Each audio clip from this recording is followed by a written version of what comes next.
Philippe Gineste, invité d'Alsace 20, directeur du vaisseau. Le vaisseau, c'est 180 000 visiteurs l'an dernier, 1 500 000 visiteurs en 10 ans. Vous fêtez cette année vos 10 ans. On va voir ce vaisseau qui a été comme ça remodelé. Comment vous expliquez depuis 10 ans son succès, Philippe ? C'est une quête de savoir, tout simplement. On a envie de passer un bon moment ensemble d'abord. C'est un lieu de vie, le vaisseau, un lieu où on passe du temps avec ses enfants, un lieu où on apprend des choses, où on apprend avec son enfant, et on est en coéducation, et donc on passe un bon moment, tout simplement. Coéducation. Terme. C'est ça justement l'ADN du vaisseau, c'est laisser les enfants être acteurs, tester, manipuler.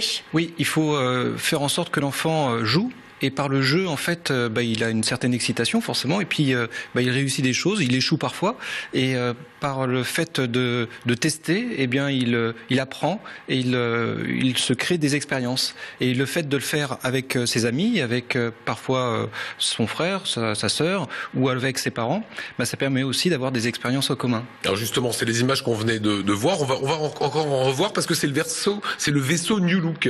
Pourquoi est-ce qu'il a fallu réinvestir beaucoup d'argent pour refaire ce vaisseau? Il était bien. Il était bien, oui, évidemment. Mais après, on a investi de l'argent pour améliorer la qualité d'accueil des publics. Il faut dire qu'on a beaucoup de visiteurs, c'est un succès. Et quand on a des centaines d'enfants qui sont dans l'équipement et qui jouent, ça fait un certain bruit. Et pour améliorer la qualité de visite, on a par exemple misé sur des effets d'insonorisation qui permettent de réduire le bruit et donc d'améliorer la qualité de présence. D'accord. C'est moins fatigant pour les enfants. Pour tout le monde, pour les parents aussi.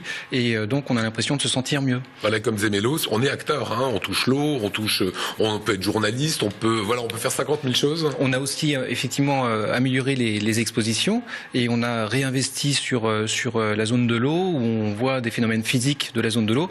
Pour les enfants, c'est très amusant parce qu'on peut mettre les mains dans l'eau quand on est tout petit, et puis quand on est un petit peu plus grand, on voit des phénomènes qui paraissent assez étonnants.